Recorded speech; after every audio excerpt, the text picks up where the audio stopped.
And joined by Bob Holt from the Arkansas Democrat-Gazette. We're able to move his Thursday appearance to today, and we always appreciate some of Bob's time. Bob, you guys get a chance to talk with Muss today, or did you already speak with Muss? I know he's got a press availability leading into the Kansas City Hall of Fame Classic. What's the situation? We're going to talk to him later this afternoon. Okay, can you ask him what he'd like to have for his birthday? Today's Muss's birthday, and we have no idea what to get the man who has everything. Probably another T-shirt. That's a good one. It's a simple gift, but he seems to... he likes T-shirts. Seems to like the yeah, I don't know how T-shirts. Daniela's wife might feel. She may be trying to give them away. I don't know, but I think Eric must have a pretty big T-shirt collection. I think he did probably anyway. And then when COVID hit, he was representing all kinds of minor league baseball, major league, pretty much any sport. He was wearing a T-shirt for it, and but I don't know. I'm sure what he'd really like is a couple wins in Kansas City. I guess for late birthday. Yeah. I would think. So from what you've seen from these first 3 games, and I think Northern Iowa is going to be a pretty good team. Though I really don't expect to see that many 3-point attempts, that many 3-point makes against Arkansas, maybe at all for the rest of the season. But what's your thought leading into this Hall of Fame Classic in which you're going to be facing, you're facing Big 12 or it's Kansas State. You're probably going to face Illinois. So, we talk about wanting to see them play Power 5 teams all the time, and Muss makes the point, look, you're playing usually really good mid-major teams, and sometimes that's better than facing, the 8th or 9th best in the Big 12. But I think you're facing some good programs this next week. Yeah, Kansas State's a quality team. Bruce Weber, who did a really good job at Illinois, I think he's done a pretty good job at K-State. They've got some good players. Mark Smith, people probably remember him from Missouri, and he started off at Illinois. He's at Kansas State now. He went there in the portal.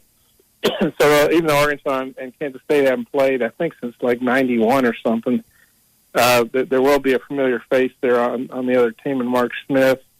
And, it's in Kansas City, which I think it's a true neutral site because normally you say, well, that's kind of a bit of a home court advantage for Kansas State because they're near Kansas City. But, Fayetteville's only about 3.5, 4-hour drive. I think there are probably a lot of Arkansas alums in the Kansas City area. So I expect Arkansas to have a pretty good crowd, same with K-State. Illinois, Cincinnati, probably not so much because they're a bit of a haul. But, I think whoever Arkansas is going to play 2 good teams. However, it plays out. It's set up. I'm sure the tournament organizers want Arkansas and Illinois in the late game Tuesday, and we'll see how that plays out. But you have an interesting dynamic there. If Bruce Weber played Illinois, he got asked. We had a Zoom with him earlier, and I think it's a good opportunity for Arkansas to get away from home. It's not a true road game, but it's not Walton Arena either. And kind of see how they do there, and they're doing a lot of things well. Like Eric said, they're handling the ball much better. I think 21 assists and 5 turnovers the other night. That's excellent. They're rebounding pretty well, moving the ball better, shooting pretty well. But the big problem so far, it's a very small sample size, is a 3-point defense. But except they're 339th, which obviously they don't want to be there. But I think Northern Iowa is a pretty good shooting team. And I think they'll be better. A.J. Green, the Missouri Valley Player of the Year 2 years ago, he missed most of last season. He's still kind of getting his legs under him, I think, after missing all but 3 games last year. And plus they came in with nothing to lose. I think they were able to kind of take a free shot at Arkansas. That's a quality program too. I looked it up: 25 wins over Power 5 teams, and Ben Jacobson, their coaches, previous 15 seasons. So they're beating. I think they've got 18 wins over ranked teams. So that's a quality mid-major. I don't care if their record's 1-3. That's a quality mid-major. Would not be all surprised to see them win the Valley or the Valley tournament and get into the NCAA tournament. I'm with you. I think they've had a great program for the last 10, 15 years, and they'll continue to have a good program because that's just what Northern Iowa has been the last few years. But as far as football goes this week, 3rd of the 4 Bs this week with Bama. Which camp are you really into this week? Is it Arkansas's got a really, really good chance of winning?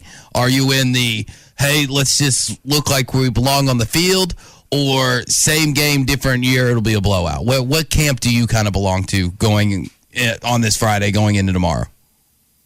Well, I don't think it's going to be a blowout. I could be wrong. I mean, if I were picking, I mean, you have to pick Alabama. They're at home. I think they've won like 60 or last 62 home games. The Ole Miss, when Hugh Freeze was there, managed to beat them a couple of times.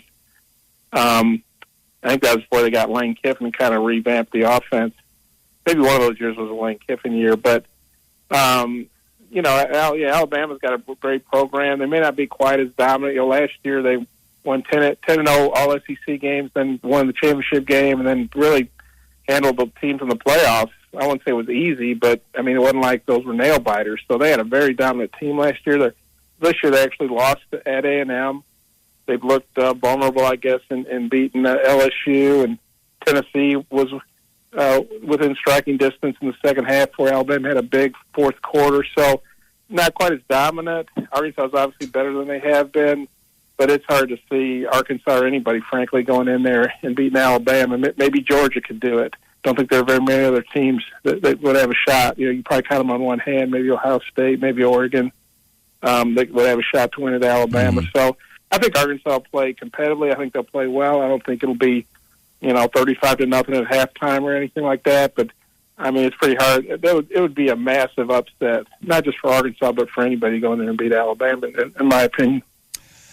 Do you have any update on, the health or status of Rocket Sanders? Didn't see him very much last week against LSU.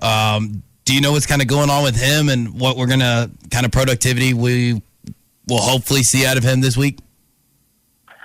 I know he's been banged up. I actually haven't been out to practice, but Tom Murphy, our beat guys out there, getting to see the practice viewing, and I know Rocket was in a green jersey, means no contact. I don't know what that means for his availability for the game.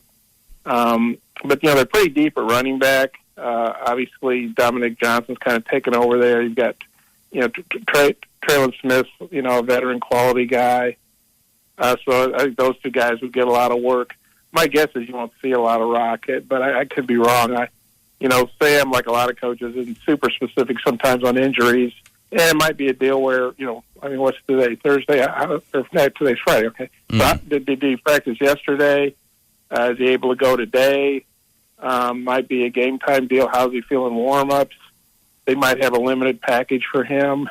But my guess is, I wouldn't expect to see him get a lot of carries, if any. Bob, I wanted to go back to basketball for the last thing here and ask about Stanley Amude, the transfer out of South Dakota. A lot of folks thought, some people that we've had come on the show that look at basketball from the national perspective thought that Amude could be the leading scorer for this Arkansas team throughout the season. And again, small sample, so you don't have a lot to go by, but he's the fifth leading scorer right now, just over 8 points. He's rebounded well. Seems he's defended fairly well, but he's come off the bench. And I know, you're kind of looking right now like who's that fifth starter going to be. What have you thought of Stanley Amude so far and maybe the role he can play going forward? I think he's played okay. Like you and probably a lot of other people, I thought he might have scored more, but obviously J.D. nowadays is a scoring machine. And the other night he did it all. He scored, he had a lot of assists, he had a lot of rebounds, had a lot of steals. But you got a guy like Chris Likes come off the bench and get 26, points, and so there are a lot of scoring options. Arkansas is not South Dakota. No offense to South Dakota, but so I think that this is a more balanced team. Most of these guys, you look at Tony was a guy that played in the ACC. Likes played in the ACC. So Stanley's sort of stepping up in class here, going to an SEC program. Well, obviously, they haven't played SEC teams yet. But it'll be interesting to see what he does in Kansas City against probably a higher level of competition. But I think he still could be a very effective player for him. This is a team that might have different guys, leading them on different nights. Hunter, I don't know where I got that. Connor Vanover, he doesn't play the first game, then gets 19 and 17 minutes. They didn't play much the other night because really Northern Iowa was smaller, quicker, more perimeter-oriented, really wasn't Connor's kind of game. And there are going to be games where, Arkansas want to play small ball, maybe other games where they want to go bigger, maybe play Connor and Jalen Williams together.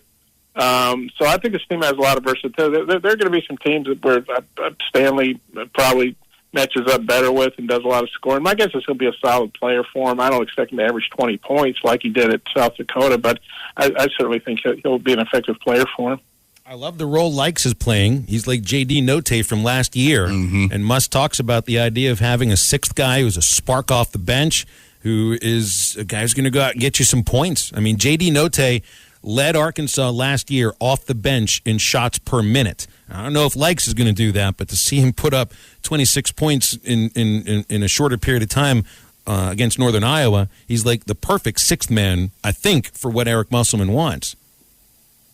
Yeah, he's definitely got to go get his points, whether it's hitting three-pointers. I mean, he had some incredible drives. One of them, I think, made SportsCenter top 10, where he kind of flew in there and flipped it up off the backboard. And I don't think that was a fluky shot. I think he probably practices those, and he hits them. I remember talking to Eric before the season. He just talked about how he could create, driving. It was really hard for defenders to stay in front of him. He's 5'7", but, he still can score in a lot of different ways, and he's a really good free throw shooter.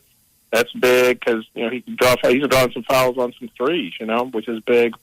I think there was 2 games where he got fouled on three-pointers twice. I mean, not 2 games. There was one game where he got fouled on three-pointers twice. That's very rare, I would think. I don't know the statistics exactly, but so he's a guy that really is instant offense, and he's kind of like Vinnie Johnson, the microwave. People remember that far back. Former Baylor player and played on those great Detroit Pistons teams. But I think they have a lot of versatility. I mean, just look at this first 3 games. I mean, Notte scored 30 and led him in the first game. Then Connor, who didn't play, as we said, had 19. And then Likes comes off the bench with 26. So 3 games, 3 different leading scorers. And they might have a different guy. Could be Devo Davis or Stanley or Tony or somebody could lead them against K-State. So this is definitely, a team with a lot of versatility, a lot of moving parts that can do good things for them, I think. Depth of scoring goes a long way. Bob, we'll leave it there. Appreciate you moving to a Friday for us this week. And I think we won't have you next week, so have a great Thanksgiving holiday. Always appreciate you.